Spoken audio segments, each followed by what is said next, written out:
राधे राधे सभी को। आज हम लोग मैट्रिक्स का लेक्चर नंबर 4 देखने वाले हैं। प्रीवियस क्लास में हमने मैट्रिक्स का लेक्चर 3 देखा था, उसमें हमने बताया था एडिशन ऑफ मैट्रिक्स के बारे में। वहां पर मैट्रिक्स को हम लोग कैसे एडिशन करते हैं, तो एडिशन करने के लिए मैट्रिक्स का ऑर्डर सेम होना चाहिए था, ऑर्डर सेम होना चाहिए, तभी हम लोग उस मैट्रिक्स को ऐड कर सकते थे। आई होप हमने 2 क्वेश्चन आपको दिया था, वो आप लोग बना लिए होंगे, सारे बच्चे ने क्वेश्चन बना लिया था। अब नेक्स्ट जो हमारा लेक्चर है वो है matrix multiplication, multiplication of 2 matrices. 2 matrix को हम लोग मल्टीप्लाई कैसे करते हैं। तो मैट्रिक्स को एडिशन करने के लिए उनका ऑर्डर दोनों का सेम होना चाहिए था। मैट्रिक्स को मल्टीप्लाई करने के लिए क्या कंडीशन होता है वो समझना है। सबसे पहले डेफिनेशन थोड़ा देखते हैं इसका। 2 given matrices A and B, we say that the product of AB exists only when the number of rows in A equals the number of columns in B. ये यही ध्यान रखना है, मतलब 2 मैट्रिक्स ए और बी को हम लोग मल्टीप्लाई तभी कर सकते हैं, वो दोनों एग्जिस्ट तभी करेगा जब उन दोनों मैट्रिक्स में पहले वाले मैट्रिक्स का जो कॉलम होगा और दूसरे वाले मैट्रिक्स का जो रो होगा वो दोनों सेम होना चाहिए। अगर वो दोनों सेम रहेगा तभी ए बी आपका एग्जिस्ट करेगा, अदरवाइज ए बी आपका एग्जिस्ट नहीं करेगा। क्लियर है? यहां तक कहने का मतलब क्या हुआ वो समझिए। कोई मैट्रिक्स मान लीजिए ए है जिसके एलिमेंट्स ए आई जे हैं, ठीक है, उसका ऑर्डर m/n है, मतलब m/n ऑर्डर होने का मतलब उसमें रो की संख्या कितनी है, m। ये आपका रोज हो गया और ये आपका कॉलम्स हो गया, ठीक है। अब इस मैट्रिक्स को मल्टीप्लाई करना है बी मैट्रिक्स से, ठीक है। ये जो मैट्रिक्स है उसका हमारा उसके एलिमेंट्स बी जे के है और उसका ऑर्डर आपका ये दिया गया n/p दिया गया। तो इसमें n क्या हो गया, इसका रोज हो गया, और p क्या हो गया, इसका कॉलम्स हो गया, ठीक है।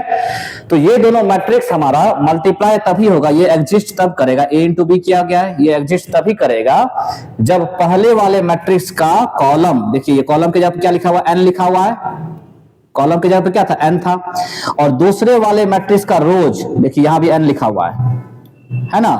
अगर ये दोनों सेम रहेगा तभी मैट्रिक्स का मल्टीप्लिकेशन पॉसिबल है, अदरवाइज मैट्रिक्स का मल्टीप्लिकेशन पॉसिबल नहीं है।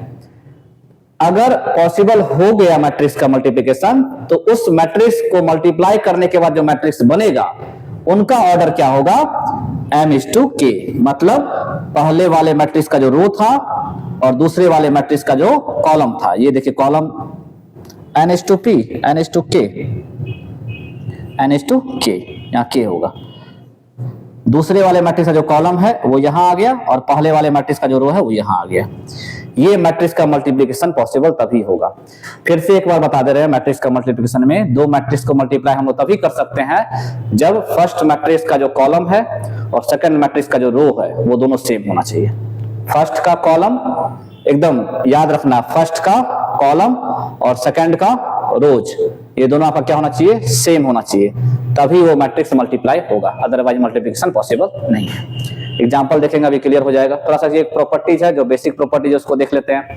Properties of matrix multiplication, commutative. Matrix multiplication is not commutative in general. Generally matrix, commutative का मतलब क्या होता है, देखो कम्यूटेटिव का लॉ मैट्रिक्स मल्टीप्लिकेशन में भी होता है और एडिशन में भी होता है। एडिशन में तो कम्यूटेटिव लॉ को फॉलो करता है, जैसे एडिशन के लिए क्या होता था, a + b = b + a, दोनों सेम ही होता है। कहने का मतलब अगर मैट्रिक्स a और b को ऐड करे या मैट्रिक्स b और a को ऐड करे, दोनों वैल्यू आपका सेम आएगा। कम्यूटेटिव लॉ ऑफ एडिशन को फॉलो करता है। लेकिन यहां पर हम लोग क्या पढ़ रहे हैं, मैट्रिक्स का मल्टीप्लिकेशन।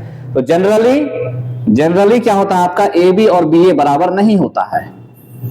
अगर ए को बी से मल्टीप्लाई करे या बी को ए से मल्टीप्लाई, दोनों में फर्क हो जाता है। आप लोग बचपन में पढ़े होंगे 2 को 3 से मल्टीप्लाई करे सर, या 3 से 2 को मल्टीप्लाई करे तो कोई फर्क नहीं पड़ता है, दोनों में 6 ही आता है। लेकिन ऐसा मैट्रिक्स के मल्टीप्लिकेशन में नहीं होता है। ए और बी को मल्टीप्लाई करने पर जरूरी नहीं है वो बी और ए के मल्टीप्लाई के बराबर हो ही जाए, तो इसीलिए लिखा गया इन जनरल ये आपका कम्यूटेटिव लॉ को फॉलो नहीं करता है, नॉट। लेकिन अगर ए बी = बी ए हो गया, अगर किसी केस में ए बी और बी ए आपका बराबर हो गया, हमने बोला जनरली नहीं होता बराबर, बराबर कभी कभी हो भी सकता है। अगर ये बराबर हो गया तो उस केस में हम लोग क्या बोलते हैं कि ए एंड बी आर क्या, कम्यूट। उस केस में हम लोग बोलते हैं ए और बी मैट्रिक्स क्या होगा, कम्यूट होगा। मतलब ए बी और बी ए अगर बराबर आ गया तो दोनों मैट्रिक्स क्या होगा, वो कम्यूट होगा। अगर ए बी - बी ए के बराबर आ गया तो उसको एंटी कम्यूट बोलते हैं। जनरली बराबर नहीं होता। अभी एग्जांपल्स देंगे, सारा आपका क्लियर हो जाएगा। इसके बाद हमारा क्या है, associative law for any three matrix A B C. तीन मैट्रिक्स आपके पास है ए बी सी, उसमें कह रहा है कि अगर मैट्रिक्स ए बी को पहले मल्टीप्लाई कर दो, जो आएगा उसको सी से मल्टीप्लाई करना, ठीक है। फिर दूसरा कह रहा है कि बी सी को मल्टीप्लाई कर दो और जो आएगा उसको ए से मल्टीप्लाई करना। अगर ये एग्जिस्ट करता है, मतलब ये दोनों अगर आपका एग्जिस्ट करता है, तो उस केस में ये दोनों वैल्यू भी आपका क्या होगा, बराबर होगा, A B into C equal to A into B C. अगर ये एग्जिस्ट करता है तब, एग्जिस्ट करने का मतलब यही हो गया कि फर्स्ट वाले का कॉलम और सेकंड वाले का रो सेम रहा, मल्टीप्लिकेशन पॉसिबल हुआ, और ये दोनों अगर आपका मल्टीप्लिकेशन पॉसिबल करके एग्जिस्ट कर गया, तब ये दोनों बराबर होगा। मतलब यहां पर भी मल्टीप्लिकेशन का रूल जो है उसको फॉलो अप होना चाहिए, यहां पर भी मल्टीप्लिकेशन का रूल फॉलो अप होना चाहिए। अगर ये दोनों फॉलो अप हो गया तो इन दोनों का वैल्यू क्या आ जाएगा, आपका सेम आ जाएगा। ये आपका एसोसिएटिव लॉ कहता है। डिस्ट्रीब्यूटिव लॉ क्या होता है, डिस्ट्रीब्यूट हो जाता है। अगर कोई मैट्रिक्स ए है, बी प्लस सी लिखा हो, तो ए से बी को मल्टीप्लाई कर देंगे ए बी हो जाएगा, ए से सी को मल्टीप्लाई कर देंगे ए सी, फिर इन दोनों को जोड़ देंगे, कोई फर्क नहीं पड़ेगा। मतलब समझिएगा, पहले या तो बी और सी मैट्रिक्स को जोड़ लीजिए, जो आएगा उसको ए से मल्टीप्लाई कर दीजिए, या ए और बी मैट्रिक्स को मल्टीप्लाई कर लीजिए, ए और सी को मल्टीप्लाई करिए, तब उनको जोड़िए, दोनों का वैल्यू सेम आएगा। इसको बोलते हैं हम लोग डिस्ट्रीब्यूटिव लॉ। यहाँ पर वही बात लिखा है, ए प्लस बी इंटू सी, ए प्लस बी को पहले ऐड करके फिर से मल्टीप्लाई कीजिए, या ए सी कीजिए और बी सी कीजिए, दोनों को ऐड कर दिए तो भी आपका वैल्यू सेम आएगा। तो ये प्रॉपर्टीज हो गया, तीन प्रॉपर्टी हो गया। इसके बाद हम और प्रॉपर्टी को देखते हैं।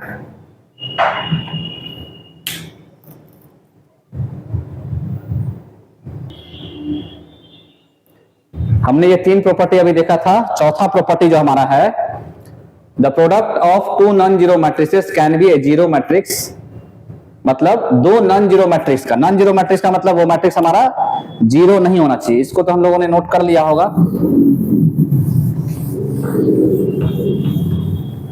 क्या कह रहा है ये प्रॉपर्टी, समझिए इसको। The product of two non zero matrix can be zero matrix, मतलब दो नॉन जीरो मैट्रिक्स का प्रोडक्ट जीरो हो सकता है। मतलब देखिए, ए भी यहाँ पे एक नॉन जीरो मैट्रिक्स है, मतलब नॉन जीरो का मतलब इसके सारे एलिमेंट जीरो नहीं ना है, इसलिए नॉन जीरो है। बी भी आपका नॉन जीरो मैट्रिक्स है। इन दोनों का प्रोडक्ट आपका जीरो हो सकता है। प्रोडक्ट कैसे करेंगे तो अभी आपको हम बताने वाले हैं, प्रोडक्ट कैसे किया जाता है। इसका प्रोडक्ट हम लोग एग्जांपल में सॉल्व करेंगे, यहाँ पे पता चलेगा कैसे जीरो आ रहा है। Left zero division, if A B, अगर ए बी जीरो आ गया and A is not equal to zero, then A is called a left zero division. मतलब कहने का मतलब, अगर ए बी को मल्टीप्लाई करने पर जीरो आ गया, जैसे ए है और बी है, इसको मान लीजिए मल्टीप्लाई किया और जीरो आ गया, ठीक है। तो जब ऐसा हो जाए तो उस ए को बोलेंगे हम लोग left hand division, left zero division. क्या बोलेंगे, left zero division. Right zero division किसको बोलेंगे, if A B equal to zero और b not equal to zero रहे, then b is called a right zero division. मतलब यहां पर कहा कि अगर ए बी का मान जीरो आ गया और कह रहा ए जीरो नहीं है, इसका मतलब क्या हो गया कि a is called left zero division. मतलब ए जो है वो लेफ्ट जीरो, मतलब जीरो को छोड़ के वो दूसरा डिविजन है। और जब A B equal to zero हो जाए, B not equal to zero रहे, तो उसको हम लोग राइट हैंड डिविजन बोलेंगे, right zero division. Right zero division और लेफ्ट जीरो डिविजन का मतलब ये हो गया कि बी के लेफ्ट में ए है, इसको हम लोग बोलते हैं लेफ्ट जीरो डिविजन, और बी इधर राइट में है, इसको बोलते हैं राइट जीरो डिविजन। मतलब बी का वैल्यू जीरो नहीं होगा तब, और ए का वैल्यू जीरो नहीं होगा तब।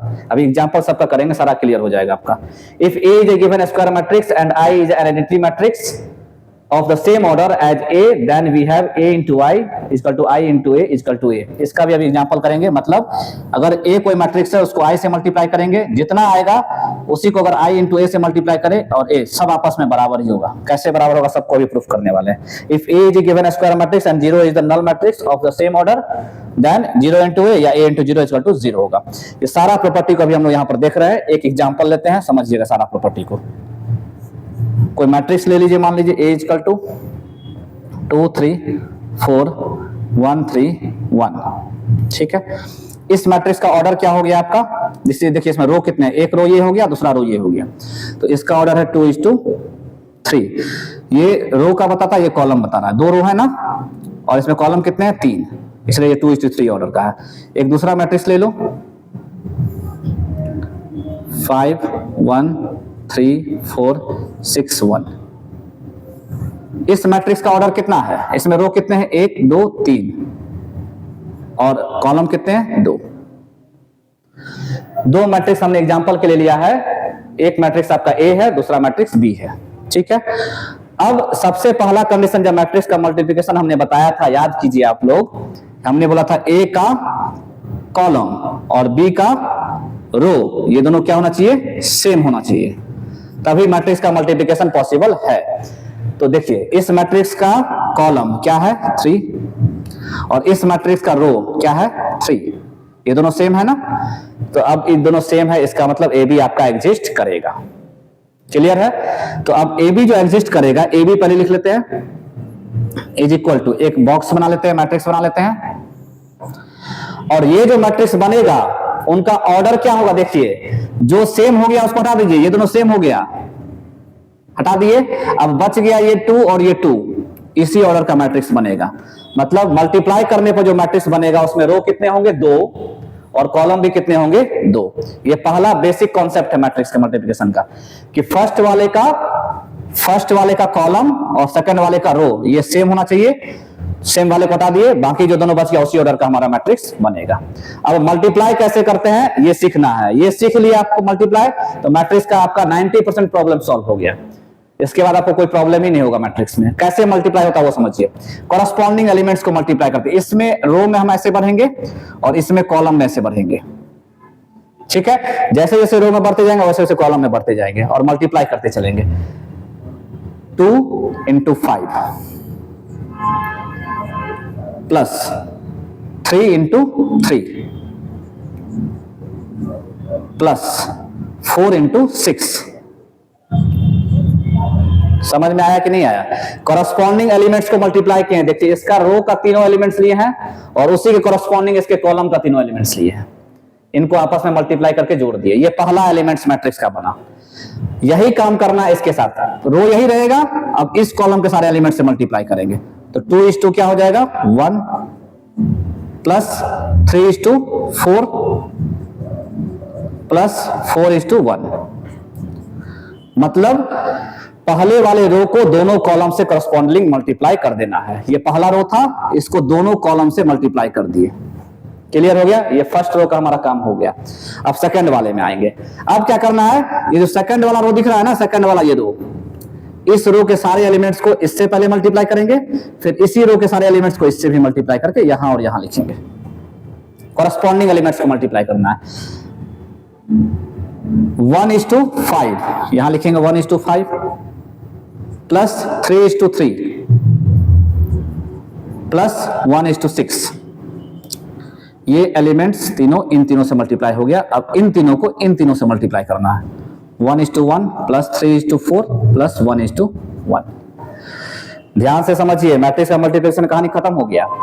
करना क्या होता है, कॉरस्पॉन्डिंग रो को, ये रो 1 है ना, ये रो 1 को पहले कॉलम 1 से मल्टीप्लाई करेंगे, फिर इसी रो 1 को कॉलम 2 से मल्टीप्लाई करेंगे, ये रो 1 का दोनों एलिमेंट्स बन जाएगा। फिर जो ये रो दूसरा दिख रहा है, इस रो 2 को कॉलम 1 से पहले मल्टीप्लाई करेंगे, फिर इसी रो को कॉलम 2 के कॉरस्पॉन्डिंग एलिमेंट से मल्टीप्लाई करके जोड़ते जाएंगे। ये हमारा फाइनल ये हुआ है। अब यहां से ए बी इक्वल टू हमारा क्या हो जाएगा, यहां 10, 5 2 10, 3 3 9 और 6 4 24। तो यहां से आपको अगर ऐड कीजिएगा 10 प्लस 9 प्लस 24, यहां पर हो जाएगा 2 प्लस 12 प्लस 4, यहां हो जाएगा 5 प्लस 9 प्लस 6 और यहां हो जाएगा 1 प्लस 12 प्लस 1। ठीक है, अब ये सबको जोड़ दीजिए। तो यहां से हमारा ए बी इक्वल टू क्या हो जाएगा, 10 9 19, 19 और 24, 9 4 13, 43 हो जाएगा। यहाँ पर 12 2 14 4 18, 9 6 15 5 20, 12 1 13 1 14। ये हमारा मैट्रिक्स बन गया 2:2 ऑर्डर का। ये मैट्रिक्स का मल्टीप्लिकेशन है। अगर मैट्रिक्स को मल्टीप्लाई करना है तो उसके पहला काम चेक कर लीजिएगा, पहला का कॉलम और दूसरे का रो सेम होना चाहिए। दूसरा, इन दोनों को हटा दीजिए, जो बचेगा उसको यहां लिख लेना कि इस ऑर्डर का मैट्रिक्स बनेगा। इससे हमको आइडिया मिल जाएगा कि अंदर में कितने कैसे बनाना है, मतलब 2 ही रो बनाना है और 2 ही कॉलम बनाना है, ये आइडिया हमको मिल जाएगा। फिर मल्टीप्लाई कैसे करना है, करस्पॉन्डिंग एलिमेंट से, इन तीनों को इन तीनों से, फिर इन तीनों को इन तीनों से कर लेंगे, फिर ये तीनों को इस तीनों से, फिर इसको इससे कर लेंगे और मल्टीप्लाई करने के बाद फाइनल हमारा रिजल्ट आ जाएगा। अब यहां पर जो हमने प्रॉपर्टी सब बताया था उसको देखिए। पहला प्रॉपर्टी जो था, ये जो प्रॉपर्टी एक था, इसको हम यहां डील कर रहे हैं। देखिए यहां पे ये क्या कह रहा है, ये प्रॉपर्टी समझिए इसको। यहाँ पर दो मैट्रिक्स दिया गया है, ठीक है, एक मैट्रिक्स ए दिया गया, एक मैट्रिक्स बी दिया गया है। दोनों में से कोई भी मैट्रिक्स जीरो है क्या? नहीं है। जीरो होने का मतलब सारा एलिमेंट जीरो है क्या? किसी का नहीं है। कुछ एलिमेंट्स जीरो है लेकिन सारे एलिमेंट्स जीरो नहीं है। अब इस मैट्रिक्स को हम मल्टीप्लाई करके देखते हैं क्या आ रहा है। इस दोनों मैट्रिक्स को मल्टीप्लाई करेंगे तो पहले इसका ऑर्डर लिख लीजिए। इसमें दो रो है, दो कॉलम है। इसका ऑर्डर भी क्या हो जाएगा? दो रो दो कॉलम। पहले का कॉलम दूसरे का रो सेम होना चाहिए। मैट्रिक्स का मल्टीप्लिकेशन पॉसिबल है, ए बी एग्जिस्ट करेगा, ए बी एग्जिस्ट। तो अब जब ए बी एग्जिस्ट करेगा तो उस ए बी का ऑर्डर क्या बनेगा? इन दोनों को हटा दीजिए, बाकी जो बच गया ये 2:2, इसका ऑर्डर यहां हो जाएगा। और अभी जस्ट हमने आपको बताया है कि मैट्रिक्स का मल्टीप्लिकेशन कैसे करते हैं, रो को कॉलम से करना है। तो यहां पर ये फर्स्ट रो दिख रहा है ना, इस फर्स्ट रो का दोनों एलिमेंट्स दिख रहा है, इस कॉलम के दोनों एलिमेंट्स इसको मल्टीप्लाई करेंगे। 0 × 1 0, 1 × 0 0 हो गया। अब इस पहले रो के ही एलिमेंट्स को सेकंड कॉलम से करेंगे। 0 × 2 0, 1 × 0 0। क्लियर है? पहला रो का मल्टीप्लिकेशन दोनों कॉलम से हो गया हमारा। अब क्या करेंगे? सेकंड रो का, इस रो का मल्टीप्लिकेशन इन दोनों कॉलम से करेंगे। तो 0 × 1 0 प्लस 2 × 0 0, फिर 0 × 2 0, फिर 2 × 0 0। क्या देख रहे हैं आप? यहां पे सारा एलिमेंट्स मैट्रिक्स का जीरो आ गया। तो इसको हम लोग क्या बोलेंगे? Zero matrix. क्या बोलेंगे? Zero matrix. तो यहां पर ना तो ए जीरो था ना बी जीरो था, लेकिन उन दोनों का प्रोडक्ट क्या आ गया? जीरो आ गया। तो यही यहां पर कह रहा था, the product of two non zero, ये दोनों नन जीरो है, जीरो वाला नहीं है, matrices can be zero, zero हो सकता है, और वो जीरो हो गया। प्रॉपर्टी क्लियर हो गया। अब यहां पर जो है पिछले क्लास में हमने बताया था, ये प्रॉपर्टी को भी हम लोग देखने वाले हैं। इधर का तो मल्टीप्लिकेशन आप लोग समझ गए होंगे। अब यहां पर जो प्रॉपर्टी है वो समझिए क्या कह रहा है। ये प्रॉपर्टी कह रहा है कि if A is a given square matrix and I is an identity matrix. अब आइडेंटिटी मैट्रिक्स क्या होता है ये बताइए। आइडेंटिटी मैट्रिक्स हम लोग किसको बोलते थे? वैसा मैट्रिक्स जिसका, आप जो लेक्चर पिछला देखे नहीं होंगे उनको समझ में नहीं आएगा, इसलिए प्रीवियस लेक्चर को जाके जरूर देखा कीजिए। मैट्रिक्स को मजबूत करना है तो लेक्चर 1 2 3 पूरा देख लीजिए, तब 4 लेक्चर को देखिएगा, अदरवाइज आपको 4 लेक्चर देखने का कोई फायदा ही नहीं है। ठीक है, तो a × i = i × a = a। अब मान लीजिए कोई मैट्रिक्स हम लेते हैं, a = स्क्वायर मैट्रिक्स लेना है, 1 3 2 5 1 4 3 1 6। ठीक है, उस मैट्रिक्स को i से मल्टीप्लाई करना। i is identity matrix, i is identity matrix. और आइडेंटिटी मैट्रिक्स के बारे में हमने बताया था कि आइडेंटिटी मैट्रिक्स जो होता है उसके सिर्फ डायगोनल के एलिमेंट्स होते हैं, और नॉन डायगोनल के सारे एलिमेंट्स क्या होते हैं? जीरो होते हैं। और जो वो डायगोनल के एलिमेंट्स होते हैं वो भी आपके क्या होने चाहिए? 1 होने चाहिए, तभी उसको हम कौन सा मैट्रिक्स बोलेंगे? आइडेंटिटी मैट्रिक्स बोलेंगे। जब डायगोनल्स के एलिमेंट्स सिर्फ 1 हो, बाकी सारे एलिमेंट्स क्या हो? आपके जीरो हो, उसी को आइडेंटिटी मैट्रिक्स बोलेंगे। और इसको डिनोट करने के लिए भी हमने बताया था, ये थर्ड ऑर्डर का है तो इसको I3 हम लोग बोल सकते हैं कि आइडेंटिटी मैट्रिक्स है, थर्ड ऑर्डर का है। अब कह रहा है कि a को i से पहले मल्टीप्लाई कीजिए, हमको इसको और इसको मल्टीप्लाई करना। देखिए क्या होता है, a को i से मल्टीप्लाई करेंगे। इस मैट्रिक्स का ऑर्डर क्या है? 3:3। इस मैट्रिक्स का ऑर्डर क्या है? 3:3। तो मल्टीप्लाई करने के बाद जो मैट्रिक्स बनेगा उसका भी ऑर्डर क्या होगा? 3:3 ही होगा, क्योंकि पहले वाले का कॉलम और दूसरे वाले का रो सेम है, तो इसको हटा देंगे, बच गया ये 3:3, तो ये आपका मल्टीप्लिकेशन का ये मैट्रिक्स बनेगा। अब इसको मल्टीप्लाई करना है, आप लोग खुद से मल्टीप्लाई करना। देखिए हमारे साथ साथ मल्टीप्लाई के, जब भी हम लेक्चर आप देखते रहे तो कॉपी कलम लेके बैठिए, और जब हमने आपको मल्टीप्लिकेशन समझा दिया तो आपको साथ साथ मेरे साथ मल्टीप्लाई करना है। हमने बताया कि कॉरस्पॉन्डिंग इस रो को इस कॉलम से पहले करेंगे, फिर इस कॉलम से करेंगे, फिर इस कॉलम से करेंगे, तीनों कॉलम से करना है। तो इस रो को पहले वाले कॉलम से करते हैं, क्या आता है? 1:1 1, 3:0 0, 2:0 0। फर्स्ट रो का फर्स्ट कॉलम से हो गया। अब फर्स्ट रो का सेकंड कॉलम से हम लोग करने वाले हैं, फर्स्ट रो का सेकंड कॉलम से।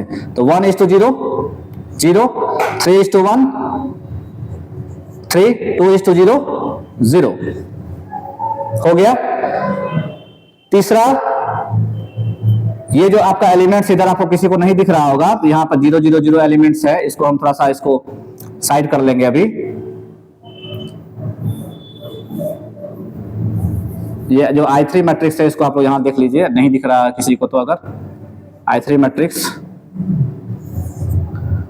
1 1 1 0 0 0 0 0 0, ठीक है।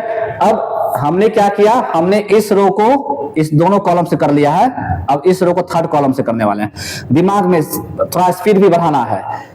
1 को 0 से करेंगे 0 ही रहेगा, 3 को 0 से करेंगे 0 ही होगा, 2 को 1 से करेंगे तो 2 हो जाएगा। पहले रो को हमने तीनों कॉलम से कर लिया, अब सेकंड वाले रो को तीनों कॉलम से करने वाले हैं। ये सेकंड वाला रो दिख रहा है, इसको इसको इसको फटाक फटाक एकदम करते जाएंगे। 5 को 1 से करेंगे तो 5 हो जाएगा, बाकी सारा एलिमेंट 0 होगा। होगा कि नहीं होगा बताइए? 1 को 0 से करेंगे 0, 4 को 0 से करेंगे 0 ही हो जाएगा। क्लियर है? अब इस 5 1 4 को फिर सेकंड वाले से करना है, तो 5 को 0 से किए तो 0, 1 को 1 से करेंगे तो 1, ये 0 को 6 मत समझ लीजिएगा, 4 को 0 से करेंगे तो 0। फिर इसी को थर्ड से कीजिए, क्या होगा? 0 प्लस 0 प्लस 4। क्लियर है? अब थर्ड रो का एलिमेंट्स को तीनों से करना है। ये जो थर्ड रो दिख रहा है, इस थर्ड रो के एलिमेंट्स को इन तीनों से करना है। थर्ड रो के एलिमेंट्स को जब इससे करेंगे तो 3:1 ही सिर्फ क्या होगा? 3 होगा, बाकी सारा एलिमेंट्स क्या हो जाएगा आपका? 0 हो जाएगा। जब इसको सेकंड वाले से करेंगे तो फर्स्ट वाला 0 होगा, 1:1 क्या हो जाएगा? 1, बाकी ये भी 0 हो जाएगा। और जब इसको थर्ड वाले से करेंगे तो 0 प्लस 0 प्लस 6। अब इनको जब सॉल्व करके हम लिखेंगे तो क्या आ जाएगा हमारा? 1 3 2 5 1 4 3 1 6, ये आया हमारा a इंटू आई करने पर। ठीक है, अब क्या देख रहे हैं? a इंटू आई करने पर वही आया है जो मैट्रिक्स A था। मैट्रिक्स A क्या है? देखिए यही है मैट्रिक्स A, और हमने A को I से मल्टीप्लाई किया, वो भी सेम ही आया है आपका। दोनों सेम दिख रहा है। इसका मतलब क्या हुआ कि AI जो किए, AI को आर्टिफिशियल इंटेलिजेंस मत समझ। AI का मतलब एक मैट्रिक्स और I आपका आइडेंटिटी मैट्रिक्स है। इनको जब मल्टीप्लाई किए तो ये जो मैट्रिक्स है वो किसके बराबर है? A के ही बराबर है। और प्रॉपर्टी यही कह रहा था आपका कि then we have AI is equal to A। AI का वैल्यू किसके बराबर होगा? A के बराबर होगा। और IA भी करेंगे तो भी किसके बराबर होगा? A के बराबर होगा। तो IA करने का मतलब क्या होता है? IA करने का मतलब यही हुआ कि आप I को पहले लिखिए और A को बाद में लिखिए। IA में कुछ नया नहीं होने वाला है। अगर I इंटू A करना है, इसका मतलब I मैट्रिक्स को पहले लिख लीजिए, 1 0 0 0 1 0 0 0 1, ये I हो गया। अब इसको A से मल्टीप्लाई कर दीजिए। A मैट्रिक्स आपका क्या है? 1 3 2 5 1 4 3 1 6। इसका ऑर्डर 3:3 है, इसका भी ऑर्डर 3:3 है। इनको जब मल्टीप्लाई करेंगे तो वो जो बनेगा वो भी 3:3 ऑर्डर का बनेगा। जल्दी से मल्टीप्लाई करते हैं, इनको इससे मल्टीप्लाई करेंगे तो यहाँ 1 आएगा, इनको जब इनसे मल्टीप्लाई करेंगे तो यहाँ पर क्या आएगा बताइए? 1:3 3 आ जाएगा, बाकी सब 0 ही हो जाएगा। फिर इसको मल्टीप्लाई करेंगे 2 आ जाएगा, बाकी सब 0 हो जाएगा। इसको जब करस्पॉन्डिंग मल्टीप्लाई करते रहेंगे तो यहाँ पर क्या आ जाएगा? 0 × 5 0 × 5 0। इस वाले को इससे मल्टीप्लाई करना है तो 0 × 1 0, 1 × 5 5 और 0 × 3 3, सबको जोड़ेंगे तो 5 आएगा। फिर इनको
यहां पर मैट्रिक्स को जब हमने मल्टीप्लाई किया i/a को किया तो वो a आ गया, a इंटू आई को भी a ही आया था। लास्ट प्रॉपर्टी तो था मैट्रिक्स जीरो को किसी मैट्रिक्स से मल्टीप्लाई कर दे तो भी जीरो आएगा, या किसी मैट्रिक्स को जीरो से मल्टीप्लाई कर दे तो भी आपका मैट्रिक्स का वैल्यू जीरो आ जाएगा। तो आज हमने मैट्रिक्स का मल्टीप्लिकेशन सीखा। मैट्रिक्स का मल्टीप्लिकेशन सीखने के बाद आपको कुछ क्वेश्चंस देंगे बनाने के लिए, उसको आप क्वेश्चंस को बनाना है। ध्यान यही रखना है कि मैट्रिक्स का मल्टीप्लिकेशन तभी एग्जिस्ट करेगा जब पहले वाले मैट्रिक्स का आपका कॉलम और दूसरे वाले मैट्रिक्स का रो सेम रहेगा, तभी मैट्रिक्स का मल्टीप्लिकेशन पॉसिबल है, अदरवाइज मल्टीप्लिकेशन पॉसिबल नहीं है। तो दो क्वेश्चन दे रहे हैं, आप लोग उसको बना के आइएगा।